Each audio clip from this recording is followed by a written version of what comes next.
rapaziada, seja muito bem-vindo ao Que Tal Tricolor. Meu nome é Gabriel Neves e vou estar trazendo aqui algumas notícias do dia a dia do Fluminense.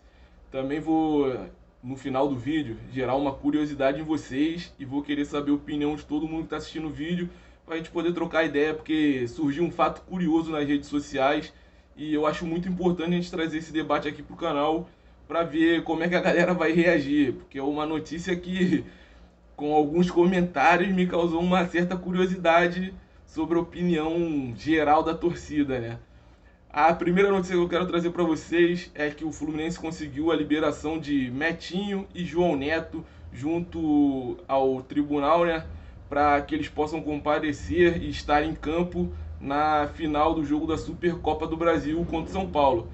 Eu gostei muito da notícia, é uma notícia muito importante. São dois jogadores fundamentais na forma como o Fluminense atua dentro de campo. São jogadores que já estão acostumados ao entrosamento, à forma como o treinador bota esse time para jogar. E são mais duas joias dessa geração fantástica, né, cara? Eles ficando fora do jogo causaria uma diferença bem grande tecnicamente dentro de campo, eu tenho certeza disso. E espero que com essa volta o Fluminense cresça ainda mais dentro de campo, para que a gente possa, como eu já falei algumas vezes, atropelar o São Paulo. A gente tem que chegar lá, ganhar e ganhar bonito, como esse time tem feito durante toda a temporada. Uma temporada fantástica dessa geração muito boa do Sub-17. Outra notícia que eu queria trazer aqui para vocês é sobre a proposta que o Fluminense fez para o nosso jogador Matheus Martins, mais uma cria de Xerém, mais um jogador do nosso Laranjal, mais um cara que vem arrebentando nas divisões de base do nosso tricolor. Cara, o Fluminense aumentou essa proposta e tá aguardando.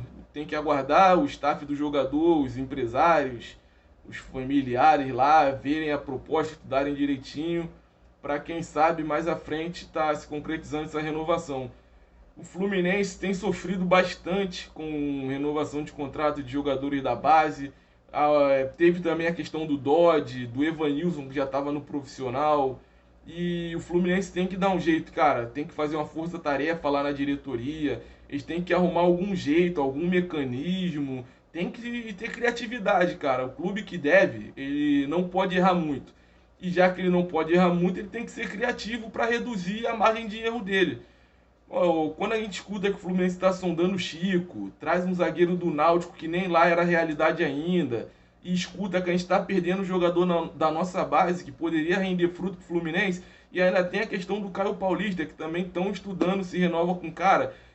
Se você vai renovar com o Caio Paulista, vamos julgar que ele ganhe 100 mil reais, eu não sei o valor do salário dele. Você não pode pegar esses 100 mil reais que você ia pagar pro Caio Paulista e aumentar na proposta de um garoto desse da base, para você de repente não perder. Eu sei que é um valor fictício, até acho que 100 mil reais seja um valor até alto pro futebol que o Caio Paulista apresentou pra gente aí.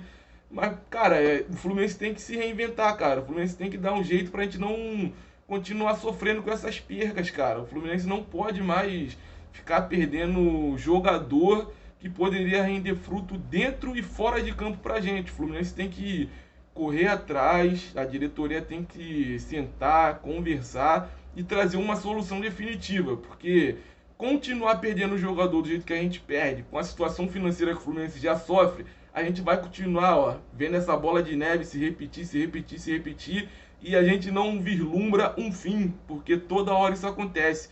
Aí tem gente que fala que é questão da legislação, que isso, que aquilo. Eu entendo a questão da legislação, a legislação realmente dá uma prejudicada, porque o jogador só pode assinar um contrato acima de 5 anos após completar 18. Só que todos os times do futebol brasileiro e futebol sul-americano passam por esse mesmo problema, assim como os do futebol europeu, só que lá ele tem dinheiro para segurar o jogador à vontade. Só que por que a gente vê toda hora acontecer com o Fluminense? Tem outros clubes no Brasil que também passam por dificuldades financeiras e a gente não vê isso acontecendo com a mesma frequência que a gente vê aqui. Um jogador ou outro sempre é notícia, sempre aparece. Mas como vem acontecendo no Fluminense, toda hora aparece um jogador nosso, um jogador com potencial, um jogador que tem tudo para de repente estourar e a gente acaba perdendo de graça. E como eu já falei algumas vezes, a diretoria tem que se mexer e tem que trazer essa solução pra gente. Outra notícia que é muito importante, essa notícia me deixou super animado e muito mais confiante do que eu já estava, foi a notícia que o Lucas Claro já está chegando no Rio de Janeiro, vai estar junto com o grupo e pode estar em campo na quarta-feira. Rapaziada, hoje eu estava olhando as redes sociais e no Instagram eu olhei e vi uma postagem bem curiosa. Algum torcedor do nosso amado tricolor pegou o Engenhão, editou e colocou as nossas cores e perguntou se não seria uma boa o Fluminense administrar o estádio, já que o Botafogo tem sérios problemas para administrar por causa da questão do prejuízo, mesmo quando tem público, e acabou caindo novamente para a Série B. E eu queria trazer um pouco da minha visão sobre Engenhão, Maracanã e Laranjeiras. Vou começar pelo Engenhão, que foi o que me gerou essa curiosidade. Cara, o Engenhão, na minha visão, foi um estádio importante na nossa história. Sim, a gente foi campeão no Engenhão. A gente tem história no Engenhão. Então a gente não pode apagar da nossa memória o que a gente conquistou lá dentro. A gente não pode esquecer do Campeonato Brasileiro, que foi uma campanha que vai ficar na cabeça de todo torcedor. O Engenhão é um estádio importante na nossa história. Mas quem é torcedor, que vai aos estádios, acompanha o clube frequentemente, gosta de torcer, sabe que o Engenhão é um local com difícil acesso. Você só pode chegar de trem ou ônibus, porque não tem metrô. Então já dificulta um pouco. A rua para você chegar, para entrar no estádio, é muito estreita. Em jogos com mais de 20 mil pessoas, é um caos para você entrar no estádio, gera muita confusão. E também tem a questão de quando você está lá dentro. A arquibancada é muito íngreme, lá em cima parece que você vai cair dentro do campo. Se você pular e bater um vento, de repente tu cai mesmo. É, meu amigo, aquela arquibancada lá é um perigo. E para quem gosta de torcer, acompanhar os cânticos da torcida, não tem como, é inviável. Se você estiver na inferior e começar a cantar igual tá na superior, não dá duas palavras, já tá tudo diferente, porque a acústica do estádio é muito ruim. O campo é distante da arquibancada também, das cadeiras ali. Então, na minha opinião, eu não sou a favor de o Fluminense administrar o Engenhão. Sei que a gente tem história lá dentro, mas não sou a favor. Agora eu vou falar também sobre Laranjeiras, a minha opinião sobre a revitalização, o que eu acho dessa tentativa do Fluminense de revitalizar. Cara, eu acho justa, eu acho que o Fluminense merece, o clube merece, a torcida merece que Laranjeiras seja revitalizada, porque a obra é muito antiga. Eu, por exemplo, nunca acompanhei um jogo em Laranjeiras, porque desde que eu me conheço como torcedor de arquibancada, nunca teve um jogo em Laranjeiras para que eu pudesse acompanhar. Então eu acho que é muito justa essa revitalização e o Fluminense merece essa revitalização. Só que isso gera uma discussão grande em relação à questão da capacidade de público, porque é um estádio tombado, dificultaria construir uma arquibancada, porque o pessoal tem que ter a vista para Cristo, Redentor e blá blá blá blá blá blá. Só que eu acho que vocês também têm que lembrar que o Fluminense tem divisão de base.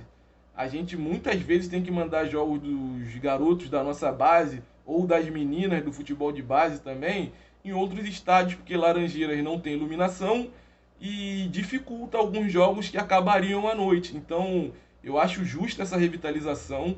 Eu acho que o Fluminense podia se mexer, correr atrás para aumentar essa capacidade, para em vez de pensar num número baixo como 7 mil, tentar alguma coisa na casa de 13, 14 mil. Sei que a torcida vai comprar ideia, só que a gente tem que lembrar que Laranjeiras seria uma válvula de escape.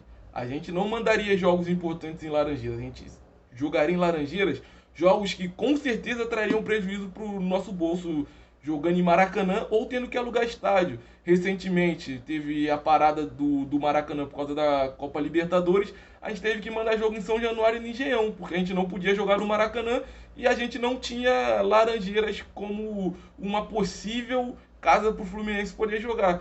Então eu sou muito a favor de que o Fluminense revitalize Laranjeiras para que a gente possa voltar a mandar alguns jogos pontuais na nossa casa e que a divisão de base consiga aproveitar aquilo lá ao máximo para que a gente não tenha que, na base, já ter que alugar estádio para a gente poder jogar. Agora, a minha opinião sobre o maior do mundo, meu amigo, Maracanã. Cara, eu falar sobre o Maracanã chega a ser até um pouco de covardia, porque eu amo aquele estádio. Sempre que possível, eu tô no estádio acompanhando os jogos do Fluminense, sempre na sua, hein? Não vem falar comigo de leste inferior, não. O negócio é sul, meu amigo. Vamos lá pra torcida, gritar com a rapaziada e apoiar o time. Então, voltando aqui ao assunto Maracanã. Cara, Maracanã é a nossa casa, a gente não pode sair do Maracanã. A gente tem que continuar mandando todos os jogos possíveis dentro do Maracanã, porque o Maracanã, cara, tem uma aura muito diferente.